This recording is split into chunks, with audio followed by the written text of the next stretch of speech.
Welcome to Hoosier Game Day, presented by the Hoosier Network. I'm Abel Wegenke with Nick Abel today as we break down Indiana football's performance in Week 2 and look ahead into the keys of Week 3. Now, Nick, last week was much of an improvement from Week 1. Obviously, still things to work on, but what was one of your biggest takeaways from Week 2? The big difference for the Hoosiers in Week 2 was the red zone performance, 7 for 7 in the red zone. You put up 56 points. Your offense was clicking in all cylinders. Mendoza looked better. All of the running back tandems again looked great. It was really a pretty thorough performance from Indiana. Absolutely. And I also feel like on the offensive side, you said they were clicking. We saw Elijah Surratt, who was really my key player of last week. And our guest last week, Ian Plaskoff, also mentioned he thought Surratt would have a big game, so he called that one. But he was my key player of the week just because I think we saw more out of him in Week 2. We saw a better connection with him and Mendoza, which is huge. And that was one of the things Mendoza in Week 1 had said that he wanted to work on, was passing to his receivers better and hitting them in their range way better than what he was in Week 1. And we saw that in Surratt. We saw that in a couple of other passes. So I feel like that was a really big key that we needed to see in Week 1, as well as that red zone that you talked about, Nick. Yeah, Mendoza threw for 4 touchdowns. 3 of them were to Surratt, so good job on you guys for calling that one. But Mendoza looked more in time and more comfortable with his receivers, which is expected. You get a bunch of fresh faces. You're a transfer quarterback. It's going to take a little bit of time to be in rhythm with all those guys, and you expect some of the same this week. And we saw his younger brother, Alberto Mendoza, last week, who also threw for a touchdown, which was pretty awesome. And if you were watching the broadcast or maybe at the game, you saw them just celebrating on their sidelines. And I don't think I've ever seen someone be more excited for someone else like Fernando was for Alberto. And that was just a great moment in between two brothers who are both serving as quarterback on this team, I guess. Yeah, they played together in high school. Alberto was influential in bringing Fernando to the program, even though that meant he was not going to play. First time that Big Ten brothers have both threw for touchdowns since 2015. And you mentioned it, the embrace was pretty emotional. It was really fun for those guys, and all the Indiana fans, I think, were pretty excited about that. Well, Nick, and for Week 3, we have the Sycamores coming into town all the way from Terre Haute, so not too far. Still in state, a nice bus ride over. But we have a new guest this week, William Stewart, joining us to talk more about that game. We now welcome on a very special guest, IU football beat reporter Will Stewart. Will, thanks for joining us this morning. Happy to be here, Nick. Thanks for having me. It's a big match tonight. You got in-state, FCS school, it's Indiana big for State. the state of Indiana. Yeah, sure. It's big in Terre Haute, I would assume. Yeah, I don't absolutely. know. I got to text my buddy after this. I'm thinking about it. So looking at this FCS school, it's not a team that probably a lot of Indiana fans know about. Is there one thing they should know going into this game? I know the points are... I think the one thing that's worth noting is their quarterback situation. Elijah Owens, their starter, dual threat, played last year, had a great year. I want to say it was near 3,000 all-purpose yards. He's out this week. Keegan Patterson is back up, exact same, archetype type of player. Against Eastern Illinois last week, there was no film on the game. I don't know where it is. He had a great box score. QBR was, I want to say, in the 70s, had like 100 yards on the ground. So it's going to be another dual threat, which Indiana hasn't been great with for these last straight 2 weeks. So that could be something that's interesting, and it's something to look out for. I wouldn't be shocked if Keegan Patterson ends up doing, some keeper and Indiana just over pursues it per usual, and then everyone's like, oh my goodness, the defense is breaking. It's one play, it could be all right. But that's probably the one thing worth noting is just that there's another dual threat quarterback who looked polished in the box score against Eastern Illinois, which, Tony Romo got drafted from there. I'm not sure how much that says. So the defense you mentioned has had a couple busted coverages, a couple long touchdowns. Other than that, they've been really good. Right. But the offense on the ground game has been the real strong suit so far. Out of the three-headed monster in the running back group, has there been anyone for you that stood out most through 2 weeks?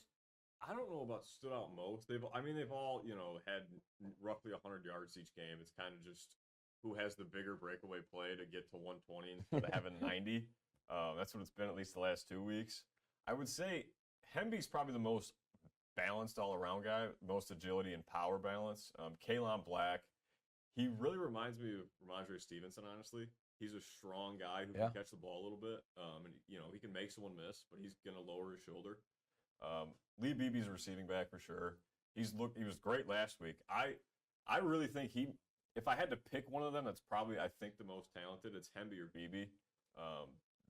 Kalon Black's obviously great as well. He's been running through people's faces. I mean, he's someone to do that. But I don't know if there's one that stands out yet. We still have to see. They're still playing FCS front sevens. The O-line's going to give them a gap you can literally drive an F-250 through.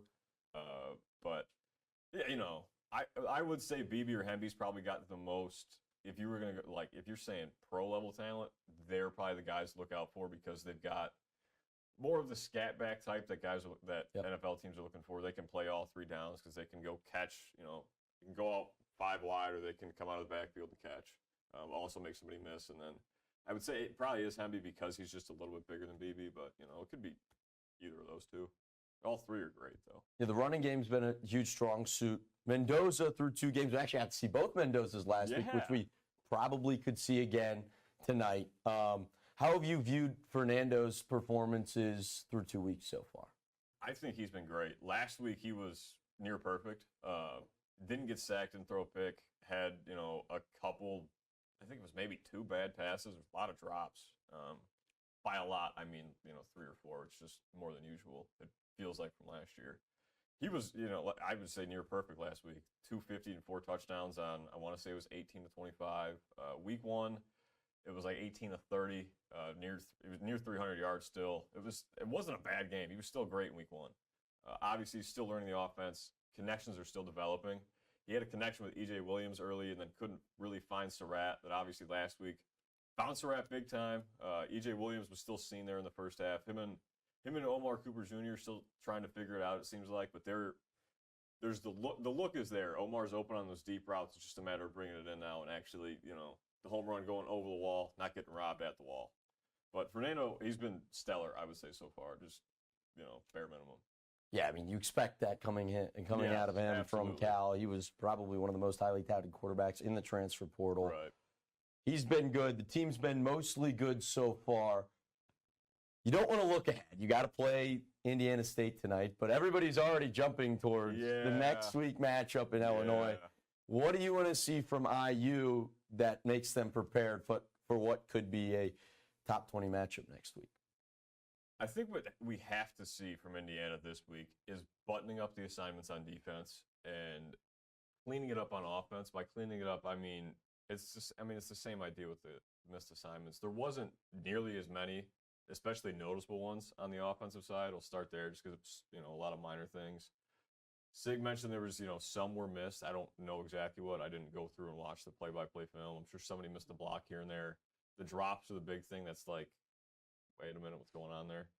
I'm sure they're all hitting the jugs machine after practice. Elijah Surratt's talked about, we're getting working after practice. All the receivers are coming with them. So I assume that's a point of focus for them. So I'm not entirely worried about the offense. It's just cleaning up the very little things.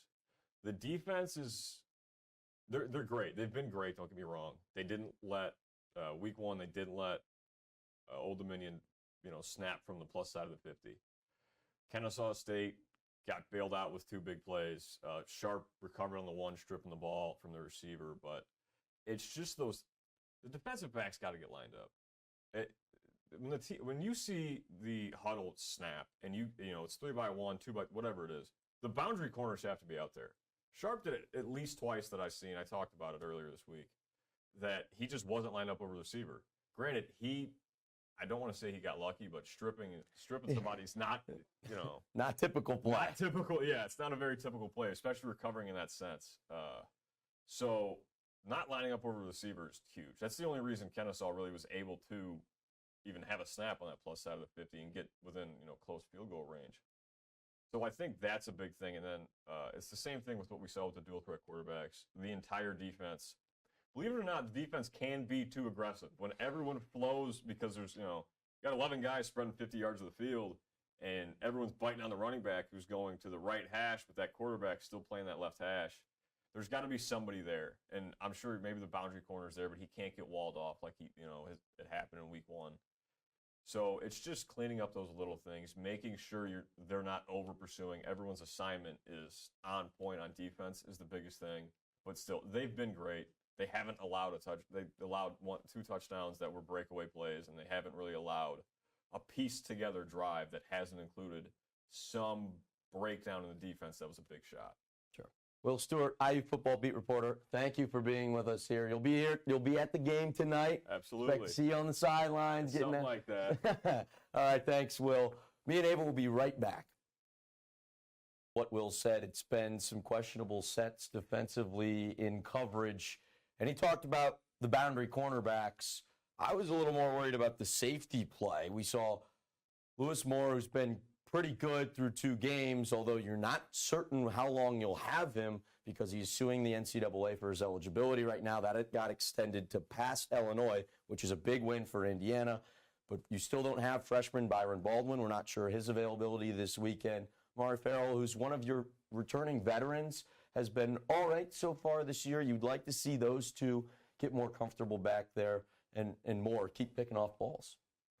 I agree with you, Nick. And I think something to really notice this week is that when we had player availabilities on Tuesday night, we did not get to talk to any defensive players, which is not totally normal. And so I wonder if there's something going on there. Maybe they're in trouble, something there. And so I'm interested to see how they come out this week and just, fixing those issues that you do talk about. And I think that's really important going into next week, where we have Illinois coming into town. That's going to be a ranked matchup, and it's a huge deal for IU. I think not only, you see the AP poll and IU is ranked 22nd, which is okay because we have the non-conference, right? And non-conference is important. It's important for these issues that they're going through. I mean, it's hard to work these things out when you're bringing the big dogs in right away. And that's a very hot topic across college football right now, Nick, as you probably have your own thoughts about it. Yeah, the non-conference thing, the SEC is now moving to a 9-game schedule. You could give Kurt Cignetti some credit for that if you want to.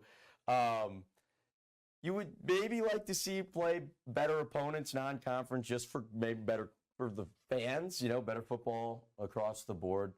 But the point of your schedule is your conference schedule. If you have to win your conference games, you want to win the Big Ten. Like, that's the end-all, be-all goal. Win the Big Ten, make a playoff. So if you have to play some weaker opponents to get ready for that and get your team prepared for that, that's okay. Whatever the SEC people want to say, they can say. But if the Indiana keeps winning and wins their conference games, the product will show itself. Yeah. And I think that these non-conference games, like I said, going back to what I said, they help them improve. They help them see these weak spots and improve before we get that ranked Illinois matchup, which is expected to be a big night game next Saturday. Big night game. And, I mean, you could get into the historical facts, and we'll talk about this more next week, but potentially one of the biggest games at Memorial Stadium in its history. Nick? Yeah, absolutely. It's going to be on NBC, so it's a nationally broadcast game, which is a lot of fun. Back-to-back night games for the Hoosiers. Kind of a bonus. You have a Friday night game tonight, and then you get another extra day of rest, which is huge for Luke Altmaier and Illinois coming into town. But night game's a lot of fun. It's going to be a red out at Memorial. Should be a sea of red for these Hoosiers, and you're going to get the best crowd you're going to see at Memorial. Absolutely, Nick. Sold out. Sold out. Sold out. Well, thank you for tuning in to Hoosier Game Day this week. Indiana plays Indiana State tonight. I'm Abel Wegenke, alongside me, Nick Abel, for the Hoosier Network.